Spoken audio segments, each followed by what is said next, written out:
अस्सलाम वालेकुम स्टूडेंट्स।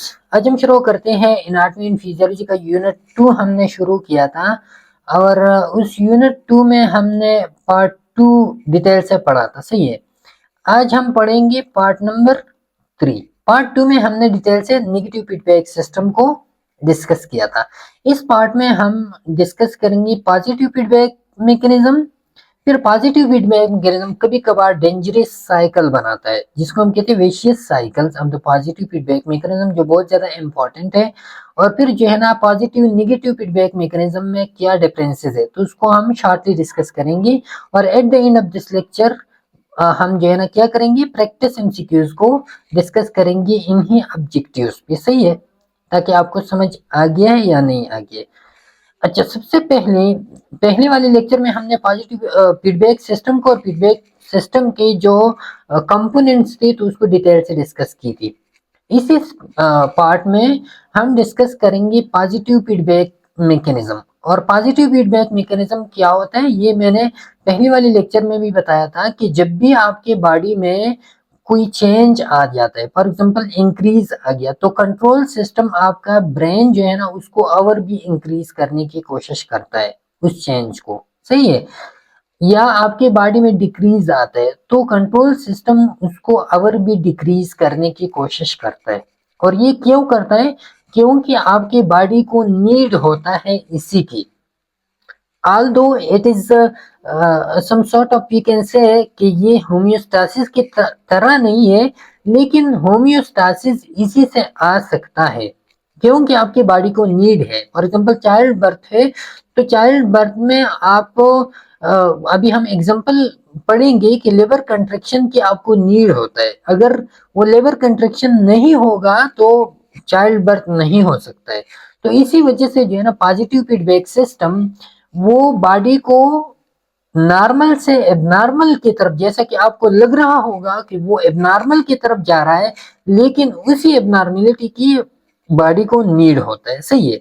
और वो एबनॉर्मल नहीं होता, वो बॉडी की अपने रिक्वायरमेंट्स होते हैं। सही है। तो इसी वजह से ये हम होम्योस्टेसिस में शामिल करते हैं।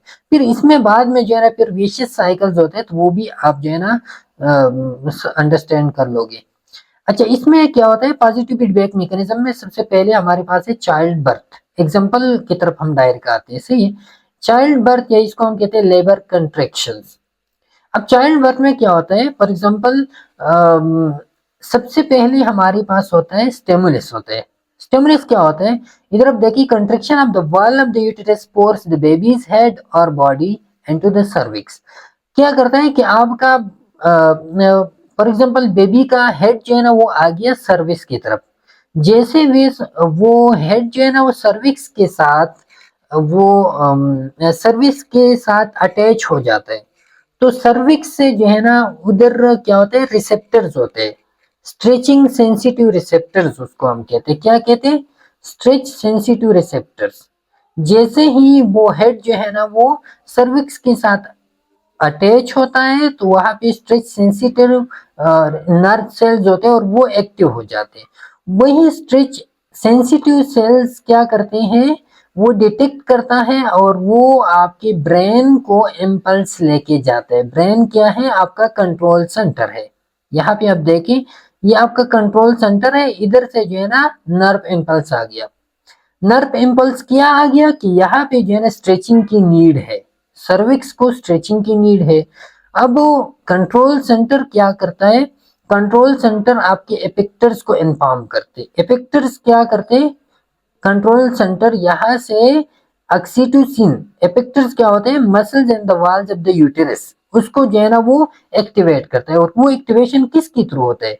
वो ऑक्सीटोसिन, ये ऑक्सीटोसिन रिलीज होता है हाइपोथैलेमस से, वो ब्लड स्ट्रीम में जाता है। ब्लड स्ट्रीम जो है ना उधर एपेक्टर्स जो आपकी यूटेरियन मसल्स है उस यूटेरियन मसल्स को फोर्सफुली कंट्रैक्ट करते हैं।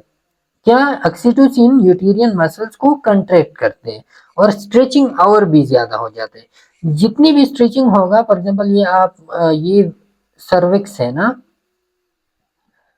ये सर्विक्स रीजन है। क्या है ये सर्विक्स रीजन है। तो अब ये सर्विक्स रीजन के इस तरह के ये सर्विक्स रीजन होता है। सही है। ये सर्विक्स रीजन है। तो ये उसके स्ट्रेचिंग मसल्स है। तो जितना ये स्ट्रेच होगा तो ये अपवर्ड जाएंगे, जितनी स्ट्रेच हो गई ये मसल तो इतना ये जो जगह है ये क्या होगा, ये ओपन हो जाएगा। सही है, ये जो ओपनिंग है ये और भी जो है ना बढ़ जाएगा। तो यहाँ पे जितना स्ट्रेचिंग होगा तो उतना क्या होगा, उतना ये ओपनिंग ज्यादा हो जाएगा। जब ज्यादा होता है तो बेबी जो है ना वो इजीली इसी में फिर बाहर आएगा। सही है, कंट्रैक्ट मोर फोर्सफुली। अब यहाँ पे जो है ना कंट्रेक्शन स्टार्ट होते हैं। तो पॉजिटिव फीडबैक इसमें कैसा होता है कि यहाँ पे आ गया कंट्रोल सेंटर को इन्फॉर्म किया कि यहाँ पे स्ट्रेचिंग की नीड है। तो कंट्रोल सेंटर ने ऑक्सीटोसिन रिलीज किया। अब ऑक्सीटोसिन आ गया और उसने स्ट्रेचिंग को और भी बढ़ा दिया।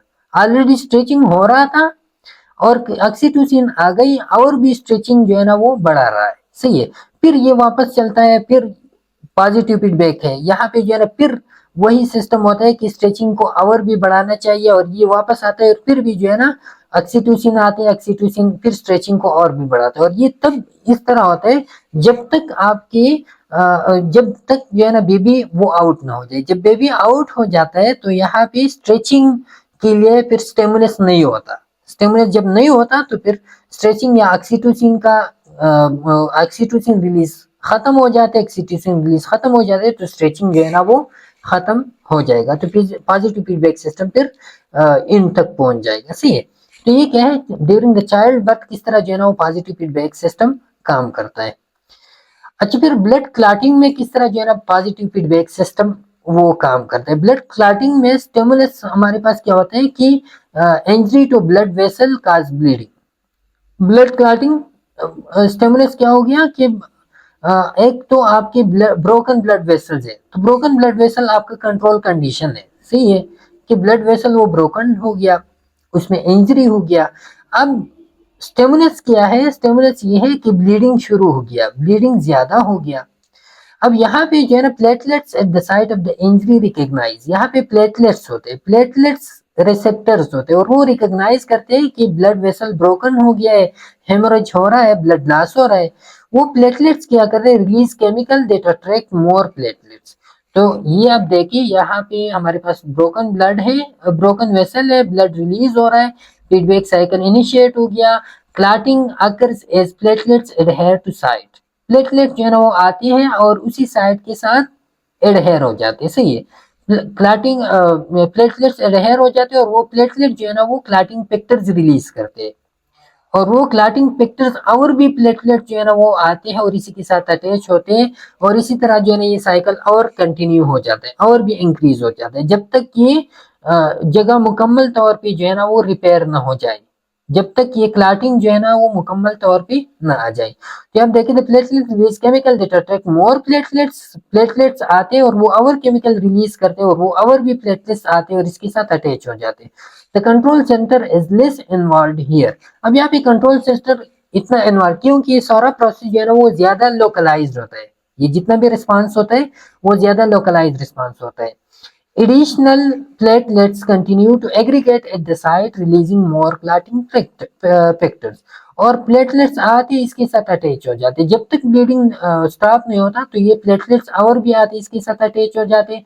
फिर ये इधर जो है ना इन्फॉर्म करते हैं प्लेटलेट्स की नीड है, फिर प्लेटलेट्स आते हैं इसके साथ अटैच हो जाते हैं और ये अटैचमेंट और भी ज्यादा हो जाता है और भी ज्यादा हो जाता है। सही है, तो रिस्पॉन्स के बाद positive feedback loop continues reinforcing platelet aggregation and eventually leading to a formation of clot that stop the bleeding. Clotting process continues until the bleeding stop, wound is sealed. जब तक bleeding stop नहीं होता तो तब तक ये clotting process जो है ना वो शुरू होता है। अच्छा, थर्ड नंबर पे हमारे पास है लैक्टेशन है। सही है, लैक्टेशन में क्या होता है, लैक्टेशन में ये छोटा बच्चा है तो ये क्या करते हैं, ये सकलिंग सकलिंग रिफ्लेक्स इसको हम कहते हैं। ये छोटा बच्चा जब भी जो है ना अरियोला को, जो नेपल के अरियोला होता है, ये आप देखिए ये जो head of the nipple nipple होता है उस नेपल को हम अरियोला कहते हैं। तो वो अरियोला को सक करते हैं, उस अरियोला की सकिंग से एक रिफ्लेक्स जाता है। सही है, और वो रिफ्लेक्स जो है ना क्या होता है पिट्यूटरी ग्लैंड्स तक, और वो पिट्यूटरी ग्लैंड जो है ना वो क्या करते हैं ऑक्सीटोसिन रिलीज करते हैं। अब ये ऑक्सीटोसिन क्या करते हैं, milk producing cell send milk to lactiferous ducts, तो यहाँ पे आते हैं और वो मिल्क प्रोड्यूसिंग सेल्स को एक्टिवेट करते हैं, और वो मिल्क प्रोड्यूसिंग सेल्स यहाँ पे जो लेक्टिफेरियस डक्ट्स है तो इन्हीं तक जो है ना मिल्क लेके आते हैं, सही है। Milk release from nipple pores, और फिर नेपल की पोर्स जो है, यहाँ पे ये जो पोर्स है इससे मिल्क रिलीज होते हैं।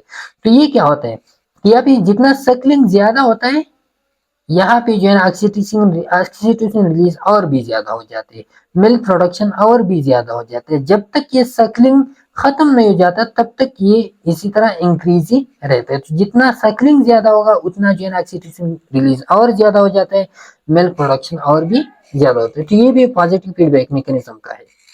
अच्छा, ये 3 एग्जांपल हमने डिस्कस की। अब मसला ये होता है कि कभी कभार आपका पॉजिटिव फीडबैक सिस्टम जो है ना वो वेशियस बन जाता है, डेंजरस बन जाता है आपकी बॉडी के लिए। जैसा कि हमने पढ़ा कि ये जो है ना ये और भी इंक्रीज होगा, जैसे कि स्ट्रेचिंग है, आपका ब्लीडिंग है, और ये चीजें और भी इंक्रीज होंगे। तो कभी कभार ये होता है कि ये आउट ऑफ द लिमिट्स जाते हैं, और उसको फिर हम कहते हैं कि ये डेंजरस साइकिल की तरफ जाता है या वेशियस साइकिल की तरफ जाता है। और उसकी हमारे पास जो सबसे इम्पोर्टेंट एग्जांपल है वो है मेसिव ब्लीडिंग। मेसिव ब्लीडिंग में ये जब आपकी बॉडी में नॉर्मल ब्लीडिंग होता है तो सही है, उसमें तो पॉजिटिव फीडबैक सिस्टम वो नॉर्मल की तरह बिहेव करता है और क्लॉटिंग बन जाता है, जैसा कि हमने डिस्कस किया। लेकिन जब ब्लीडिंग बहुत ज्यादा मेसिव हो जाए तो फिर वहां पे एक मैकेनिज्म एक्टिवेट होता है जिसको हम कहते हैं trauma triad of the death. Medical terminology में उसको हम कहते हैं ट्रॉमा ट्रायड ऑफ डेथ, ये इसको ट्रायड कहते हैं। और ये ट्रायड में क्या होता है, ये देखिए वन साइड है, ये सेकंड साइड है, और ये थर्ड साइड है, और इसको डेथ ट्रायड कहते हैं, सही है। During massive hemorrhage, the body enters a state of shock, creating a positive feedback loop known as trauma triad of death. ये बॉडी जो है ना वो एंटर होते हैं एक शॉकिंग पीरियड में। शॉक पीरियड में आपकी बॉडी में जो है ना ब्लड मुकम्मल तौर पे बहुत ज्यादा लॉस हो जाता है, आपकी हाइपोवोलीमिया आ जाता है आपकी बॉडी में, और टिश्यू हाइपोक्सिया हो जाता है, और फिर जो है ना आपकी बॉडी में मेटाबॉलिज्म सब कुछ खत्म हो जाता है। इधर हम डिटेल से डिस्कस करते हैं। देखिए, सबसे पहले शॉक में क्या होता है, हाइपोवोलीमिया, और हाइपोवोलीमिया की वजह से फिर विशियस साइकिल शुरू हो जाता है। मेसिव ब्लीडिंग होता है, मेसिव ब्लीडिंग की वजह से आपका ब्लड वॉल्यूम कम होता है। जब ब्लड वॉल्यूम कम होता है तो आपका ब्लड प्रेशर जो है ना वो डाउन हो जाएगा। जब ब्लड प्रेशर डाउन हो जाएगा तो जो पार अवे ऑर्गन्स है उन ऑर्गन्स तक ऑक्सीजन नहीं पहुंचेगा, क्योंकि ब्लड का परफ्यूजन नहीं होता। ऑक्सीजन नहीं पहुंचेगा तो उधर मेटाबॉलिज्म नहीं होगा, क्योंकि मेटाबॉलिज्म के लिए तो ऑक्सीजन दरकार होते हैं। जब मेटाबॉलिज्म नहीं होगा तो एनर्जी एटीपी जो है ना वो, एक तो एटीपी डाउन होगा, दूसरा टेम्परेचर भी नहीं होगा, हाइपोथर्मिया हो जाएगा। ये दो मैकेनिज्म आते हैं। जब एटीपी नहीं होता है तो बॉडी अपनी एटीपी को एनर्जी मेंटेन रखने के लिए टिश्यू हाइपोक्सिया, ये वेशियस साइकिल इधर से शुरू होता है। टिश्यू हाइपोक्सिया हो गया, टिश्यू हाइपोक्सिया में ऑक्सीजन कमी आ गई तो फिर एन एरोबिक मेटाबॉलिज्म स्टार्ट हो जाता है, और एन एरोबिक मेटाबॉलिज्म आपने एपीएससी में पढ़ा होगा। अब एन एरोबिक मेटाबॉलिज्म आपकी मसल्स में स्टार्ट होता है, और उसी के बदले जब भी एन एरोबिक मेटाबॉलिज्म आता है तो आपको पता है कि उसके बदले आते हैं लैक्टिक एसिड्स। लैक्टिक एसिड बहुत ज्यादा प्रोड्यूस होते हैं। तो लैक्टिक एसिड तो एसिडिक एनवायरनमेंट क्रिएट करता है, और इसी की वजह से मेटाबॉलिक एसिडोसिस क्रिएट हो जाता है।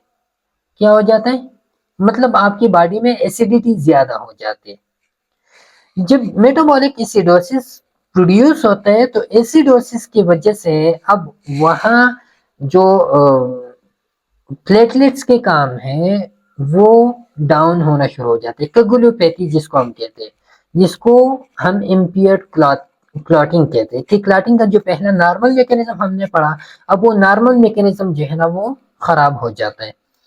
इम्पियर्ड क्लॉटिंग इसको हम कहते हैं, कगुलोपैथी। अब यहाँ पे क्या होता है कि एसिडोसिस, एक सबसे पहले एसिडोसिस होगी। अब एसिडोसिस की वजह से क्लॉटिंग का क्या ताल्लुक है, तो एसिडोसिस में क्या होता है कि प्रोटीन डीनेचरेशन होता है, सही है, क्योंकि प्रोटीन के लिए एक स्पेसिफिक एसिडिटी चाहिए होती है। क्या स्पेसिफिक एसिडिटी चाहिए होती है, जिसको हमने पढ़ा 7.35 से लेके 7. 7.45 तक।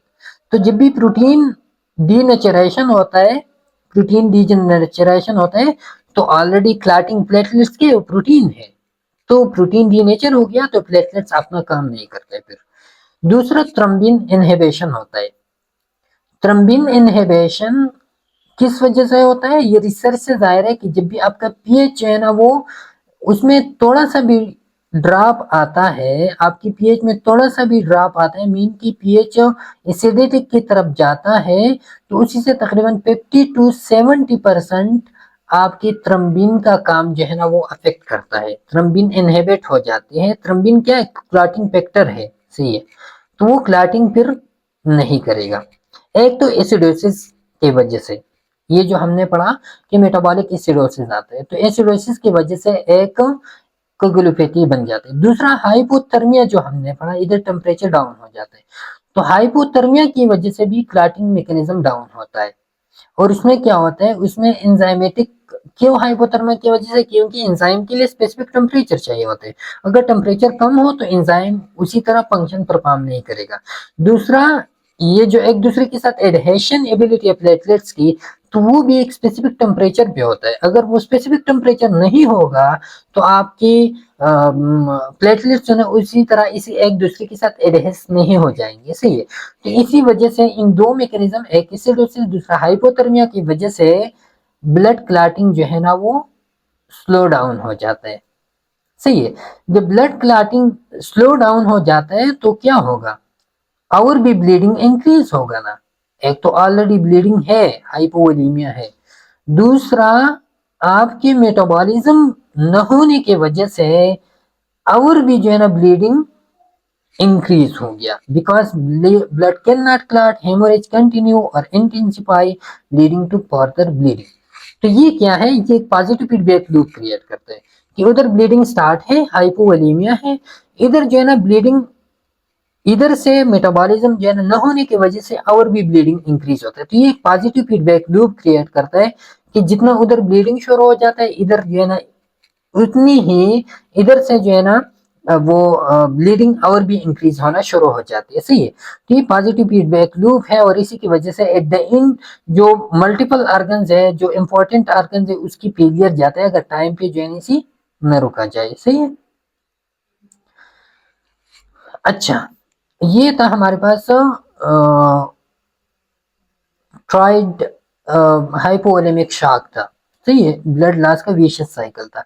दूसरा एग्जांपल विशियस साइकिल का हमारे पास एक्सट्रीम हाई टेम्परेचर है, एक्सट्रीम लो टेम्परेचर और एक्सट्रीम हाई टेम्परेचर, जिसको हम हीट स्ट्रोक कहते हैं। अब हीट स्ट्रोक में भी आपने अक्सर लोगों को देखा होगा कि वो डिहाइड्रेटेड हो जाते हैं बहुत ज्यादा, और इसी की वजह से अक्सर उसकी जान भी जाती है। वो किस तरह? वो इनिशियल हीट राइज, अब इन चीजों में ऐसा होता है कि इंसान को इतना पता नहीं होता, जैसे कि ब्लड लॉस है ना, इंसान को इतना पता नहीं होता कि मेरे लिए इतना खतरनाक होगा, लेकिन with in second with in minute जो है ना वो आपकी बॉडी के सिस्टम बहुत ज्यादा जो है ना वो क्या होता है, डिस्टर्ब हो जाते हैं, क्योंकि एक तो आपकी अपनी वो है, दूसरा आपकी बॉडी के इंटरनल मैकेनिज्म भी पॉजिटिव फीडबैक लूप के थ्रू जो है ना और भी डेंजरस हो जाते हैं, सही है। अच्छा, अब एक्सट्रीम हाई टेम्परेचर में क्या होता है? Initial heat rise, high external temperature increases body temperature, तो ये इसमें फीडबैक लूप है, इसको हम डिस्कस करेंगे डिटेल से। सबसे पहले क्या हो जाता है कि high external temperature increases body temperature, body temperature, external body temperature, external environmental temperature बहुत ज्यादा है तो आपकी बॉडी टेम्परेचर भी रेस हो गया, causing the body to sweat and increase heart rate. अब जब भी बॉडी टेम्परेचर रेस होता है तो पहले बॉडी का वो क्या होता है, वो तो नॉर्मली तो ये नेगेटिव फीडबैक के थ्रू होता है ना, नेगेटिव फीडबैक के थ्रू होता है कि आपकी बॉडी की टेम्परेचर जो है ना जब भी इंक्रीज होता है तो हाइपोथैलेमस, जैसे कि हमने पहले वाली पार्ट में डिस्कस किया, हाइपोथैलेमस जो है ना आपकी ग्लैंड्स को एक्टिवेट करते हैं और स्वीटिंग शुरू हो जाती है, जिसकी वजह से आपकी टेम्परेचर डाउन होता है, सही है। लेकिन अब इधर मसला क्या बनता है? मसला ये बनता है कि ये नेगेटिव से पॉजिटिव में जाता है जब एक्सट्रीम हाई टेम्परेचर हो। वो किस तरह कि इधर जो है ना जब आप बॉडी टेम्परेचर इंक्रीज होता है तो आपका बॉडी हाइपोथैलेमस स्वीट ग्लैंड को एक्टिवेट करते हैं, स्वीट ग्लैंड्स को एक स्वीटिंग शुरू हो जाती है, और दूसरा ब्लड हार्ट रेट भी इंक्रीज होता है, ब्लड जो है ना वो टुवर्ड स्किन हो जाता है और ब्लड डिसिपेशन भी हीट, मतलब ये कि आपकी बॉडी से बहुत ज्यादा स्वीट और इवापोरेशन शुरू हो जाते हैं। आपकी बॉडी में तकरीबन ये कहता है कि डिहाइड्रेशन शुरू हो जाता है और तकरीबन 12% राउंडली आप वाटर जो है ना आपकी बॉडी से लॉस हो जाते हैं, मतलब बहुत ज्यादा सीवियरली डिहाइड्रेटेड हो जाता है बंदा। जब सीवियरली डिहाइड्रेटेड हो जाता है बंदा तो मसला क्या बनता है कि आपकी स्वीट ग्लैंड जो है ना वो क्या होते हैं, वो फंक्शन स्टॉप करते हैं। आपकी स्वीट ग्लैंड जो है ना वो वर्किंग स्टॉप करते हैं। स्वीट ग्लैंड जब वर्किंग स्टॉप करते, स्वीट ग्लैंड ये वर्किंग स्टॉप करते हैं कि बॉडी में जो है ना वो वाटर नहीं है, वाटर नहीं है तो स्वीट ग्लैंड्स काम नहीं करेंगे। जब स्वीट ग्लैंड्स काम नहीं करेंगे तो मसला क्या बनता है, इधर पॉजिटिव फीडबैक लूप को आप देखिए, लेस स्वीट होता है तो लेस कूलिंग होता है आपकी बॉडी में, स्वीटिंग नहीं होता, स्वीटिंग नहीं होता तो एवापोरेशन नहीं होगा, एवापोरेशन नहीं होगा तो आपकी बॉडी से टेम्परेचर बाहर नहीं जाएगा, आपकी बॉडी की टेम्परेचर और भी बढ़ जाएगा। सही है। अब बॉडी का टेम्परेचर और बढ़ गया, बॉडी का टेम्परेचर और बढ़ गया तो बॉडी की टेम्परेचर जितना ज्यादा होता है उतना आपकी मेटाबॉलिक डिमांड भी ज्यादा होता है, क्योंकि बॉडी के लिए क्या होता है, बॉडी के लिए एनर्जी दरकार होता है। देखिए, the metabolic rate increases, the metabolic rate increases with heat producing more internal heat. अब जितना हीट ज्यादा होता है तो आपकी मेटाबॉलिक रेट और भी ज्यादा इंक्रीज होगा। सही है। मेटाबॉलिक रेट और इंक्रीज होगा तो इंटरनल हीट और भी बढ़ेगा और which raises the core temperature even more, और आपका टेम्परेचर और भी बढ़ जाता है। एक तो बाहर एनवायरनमेंट की वजह से आपका टेम्परेचर बढ़ा हुआ है, दूसरा स्वीट ग्लैंड ने काम छोड़ दिया, काम जब छोड़ दिया बॉडी टेम्परेचर और भी बढ़ गया, बॉडी का टेम्परेचर बढ़ता है तो मेटाबॉलिक रेट और भी इंक्रीज होता है, मेटाबॉलिक रेट इंक्रीज होता है तो इसके बदले में क्या होता है कि आपकी बॉडी की टेम्परेचर, मेटाबॉलिज्म होता है, मेटाबॉलिज्म के बदले में बॉडी का टेम्परेचर और भी इंक्रीज होता है। जब बॉडी का टेम्परेचर इतना हाई हो जाए कार्डियोवास्कुलर फेलियर आता है, द हार्ट इज ओवरवर्क। अब हार्ट जो है ना बहुत ज्यादा काम करेगी, क्यों, क्योंकि मेटाबॉलिक रेट और भी आहिस्ता आहिस्ता जो है ना बहुत ज्यादा बढ़ रहा है। मेटाबॉलिक रेट जितना बढ़ेगा उतना जो है ना हार्ट को ज्यादा पंपिंग चाहिए, ज्यादा ऑक्सीजन सप्लाई करना चाहिए, तो हार्ट कार्डियोवास्कुलर जो है ना हार्ट बहुत ज्यादा ओवरवर्क हो जाता है, leading to decrease blood pressure and reduce perfusion. जब बहुत ज्यादा ओवरवर्क हो जाता है तो वो अपना काम फिर सही से नहीं कर सकता, ब्लड प्रेशर डाउन हो जाता है और परफ्यूजन जो है ना वो स्टॉप होना शुरू हो जाते हैं। एट द एंड क्या होता है, टेम्परेचर राइज अनकंट्रोलेबली, अगर 41 डिग्री सेंटीग्रेड तक बढ़ गया आपकी ब्रेन डैमेज हो सकते हैं, आपकी मल्टी ऑर्गन फेलियर्स और डेथ भी हो सकते हैं, और ये बहुत ज्यादा कम टाइम में इसी तरह के होते हैं। Same is the case with the hypo hypothermia, hypothermia के भी इसी तरह का मैकेनिज्म है, वो भी डिस्कस करते हैं। यहाँ पे आप देखिए ये हाइपरथर्मिया का कि सबसे पहले क्या होता है, टेम्परेचर इंक्रीज हो गया, टेम्परेचर यहाँ पे आप देखिए ये टेम्परेचर बहुत ज्यादा इंक्रीज हो गया तो स्वीटिंग खत्म हो जाती है। सही है, जैसे कि मैंने पढ़ा स्वीटिंग क्यों खत्म हो जाती है, डिहाइड्रेशन बहुत ज्यादा हो जाता है, स्वीटिंग जो है ना वो बंद होना शुरू हो जाती है, स्वीटिंग बंद होना शुरू हो जाती है।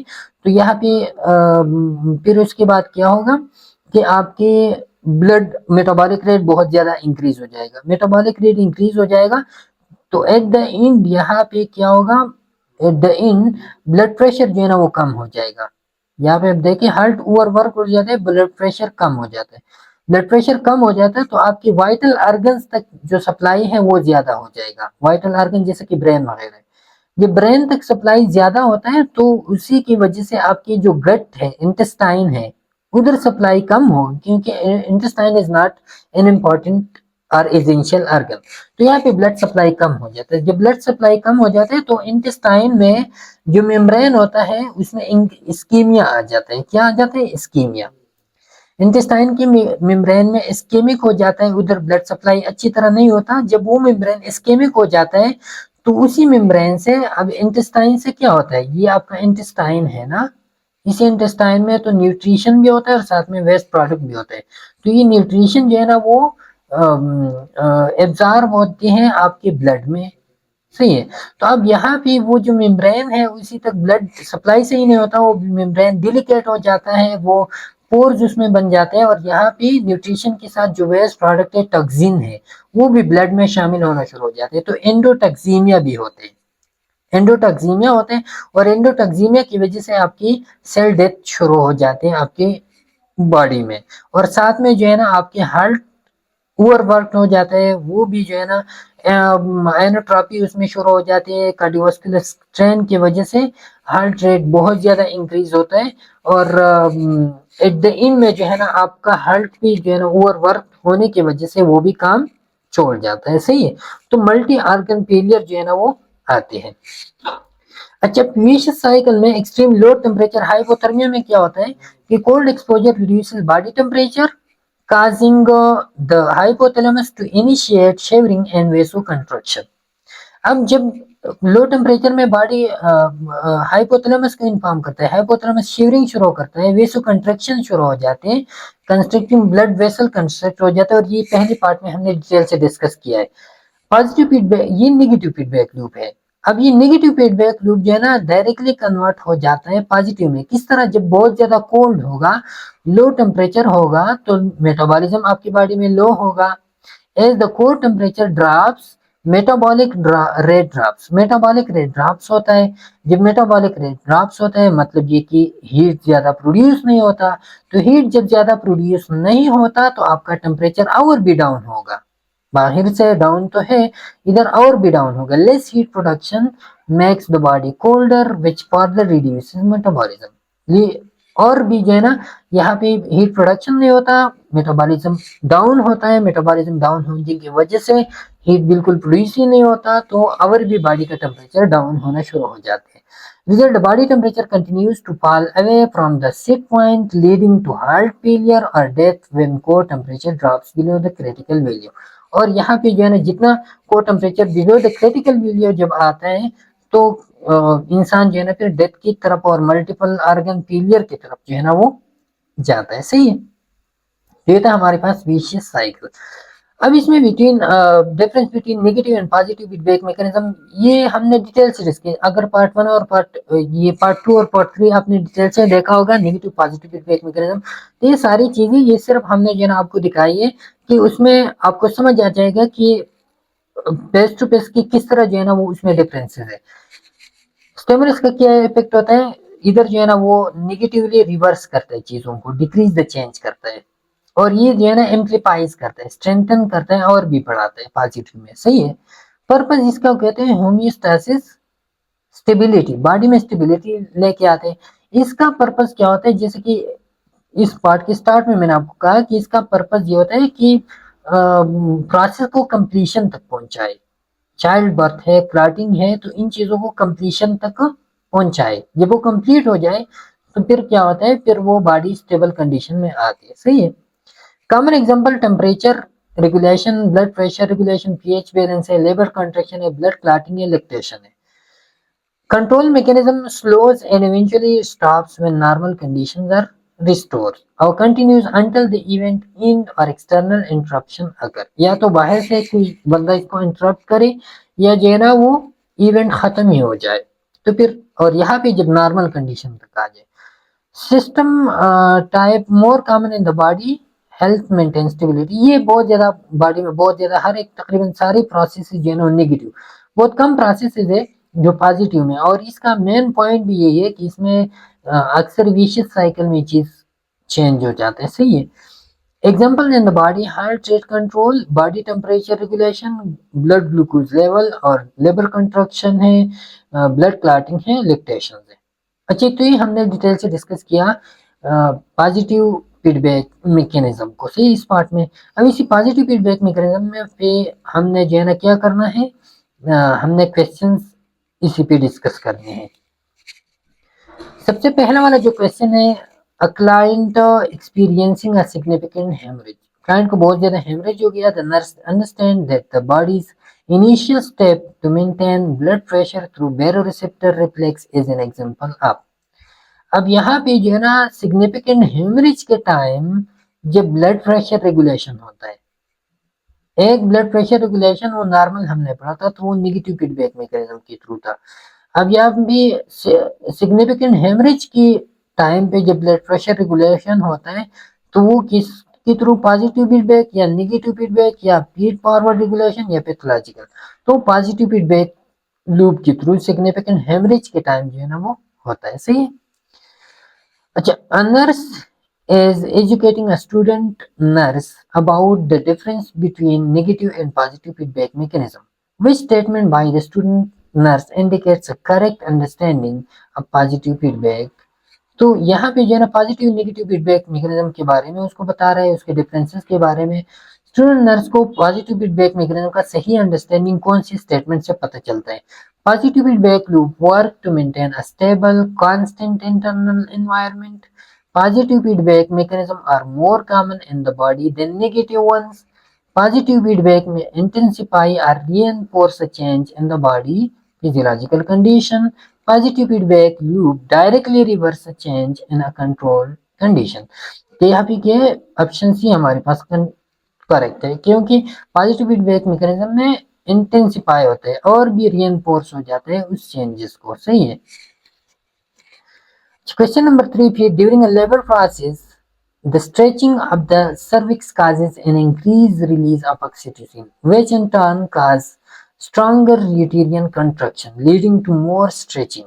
Which of the following is the final action that terminate this positive feedback loop? जैसा कि लेबर कंट्रैक्शन का हमने डिटेल से डिस्कस किया ना, तो उसमें ऑक्सीटोसिन आते हैं, ऑक्सीटोसिन इंक्रीज होता है, स्ट्रेचिंग आवर भी इंक्रीज होता है और स्ट्रेचिंग आवर ऑक्सीटोसिन के इंक्रीज करते हैं और वही और भी स्ट्रेचिंग इंक्रीज होता है। अब ये प्रोसेस खत्म कब होगा ये कहते हैं, कौन सा फाइनल इन इसका है? Increase progesterone level, delivery of the infant, decrease oestrogen level और मैटरनल एग्जॉशन। तो इसमें जो फाइनल स्टेप है वो क्या है?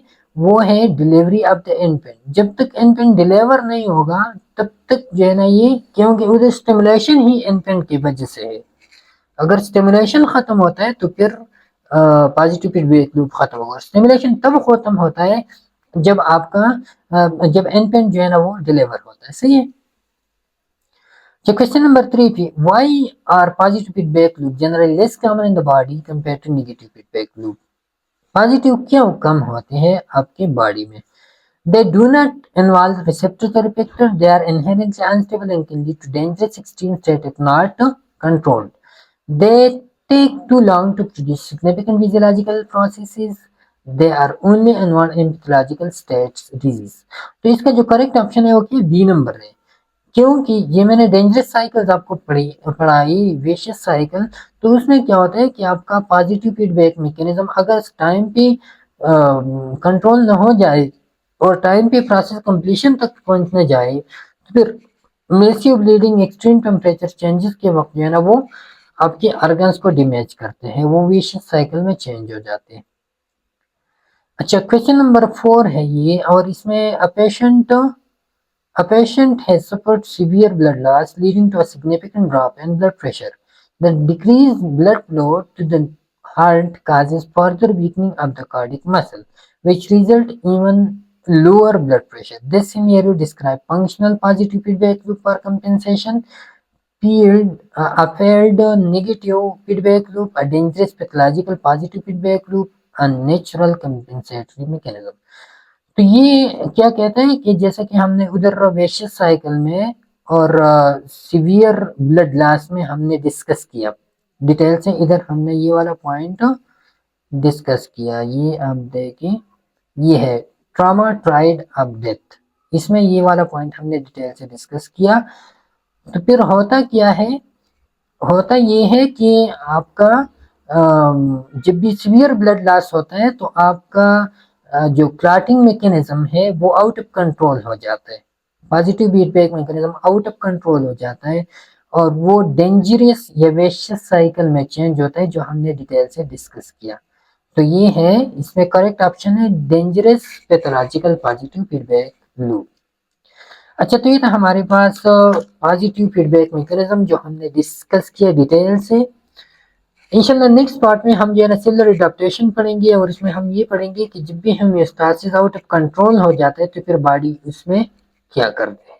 उसी में जो है ना फिर हम मल्टीपल मैकेनिज्म पढ़ेंगे, मेटाप्लेजिया है, एनाप्लेजिया है, डिस्प्लेजिया है, ये चीज़ें सारी उधर डिस्कस करेंगे। तब तक के लिए इजाज़त दीजिए। अल्लाह हाफिज़।